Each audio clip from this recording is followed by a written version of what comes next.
Hello বন্ধুরা, সবাই কেমন আছো? আশা করি সবাই খুব ভালো আছো।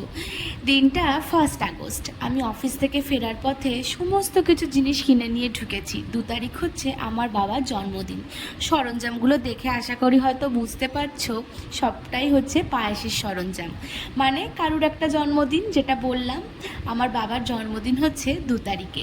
তার জন্য পরের দিন সকালবেলায় অফিস যাওয়ার সময় যেন আমার বাবার মুখে একটুখানি পায়েস দিয়ে যেতে পারি, সেই জন্যই আমি কি করেছি, সন্ধেবেলাতে আমি ঢুকে ভালোভাবে হাত পা ধুয়ে স্নান করে পুজো দিয়ে আমি গ্যাস মুছে পরিষ্কার করে আমি পায়েসটা বানাতে শুরু করে দিয়েছি, যাতে বাবাকে একটু ভোগ দিতে পারি আর একটু প্রভু যিশু বা ভগবানের উদ্দেশ্যেও আমি যেন একটুখানি ভোগটা দিতে পারি। তার জন্যই হচ্ছে আমার এই তাড়াহুড়ো। জানো, সেদিনকে ভীষণ বৃষ্টি পড়ছিল অফিস থেকে ফেরার পথে, কিন্তু আমি দেখলাম যে না, আমাকে কোনো না কোনোভাবে হয়তো এই পায়েসটা আজকে করতেই হবে, তাই জিনিসগুলো আমি যেভাবেই হোক কিনে নিয়ে যাব। আর সেই দিনকে আমার একটুখানি নিজস্ব তাড়াহুড়ো ছিল, আমার একটুখানি পার্সোনাল কাজ ছিল, একটু পড়াশোনা করার ছিল। তাই জন্যই সবাই হয়তো ভাবছো যে বাবার ছবি কেন দিই না বা কিছু, আসলে এই মানুষটা আর নেই, জানো তো। তাই জন্য আমি চেষ্টা করি প্রত্যেক বছর তার জন্মদিনে এই দিনটা খুব ভালোভাবে পালন করতে, কারণ আমার মনে হয় সেই দিন আমার বাবার জন্মদিন। ওই দিন এক মহান মানুষের জন্মদিন। বাবা হচ্ছে ইতিহাসের পাতায় এক মহানায়ক, তাই না? তোমরা কি বলো?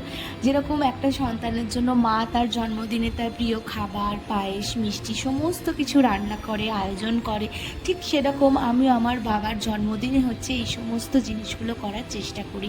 মানুষটা নেই তো কি হয়েছে, মানুষটা তো একটা কালে অস্তিত্ব ছিল। প্রত্যেকটা জিনিসেই তো ইট, কাঠ, পাথর, খাট, বিছানা সব কিছুতেই তো তার স্পর্শ, তার অস্তিত্ব আমরা উপভোগ করি, উপলব্ধি করি। তাহলে বলো কেন আমরা করব না? আর এই দেখো, আমি যখন অফিস থেকে বাড়ি ফিরছিলাম তখন এই ভিস্তারা যে ফ্লাইটটা দাঁড়িয়ে ছিল, আমার দেখতে ভীষণ ভালো লাগে, দেখলাম একটা ভিডিও করে রাখি। বাড়ি ফিরে জানো তো ভীষণ খিদে পেয়ে গেছিলো, কি করব বুঝতে পারছিলাম না।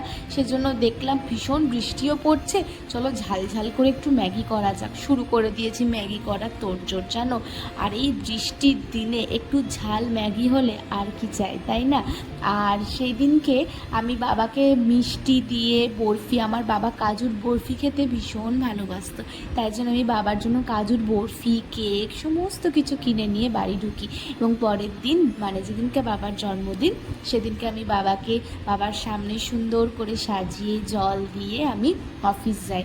দেখলাম কিছু পারি বা না পারি, সেই মানুষটার জন্মদিনে তো একটু প্রার্থনা করতে পারি, তাকে একবার স্মরণ করতে পারি, ভগবানের কাছে প্রার্থনা করতে পারি, ভগবানের নাম, ওনার নামে ভগবানকে বলতে পারি, সব কিছুই সম্ভব।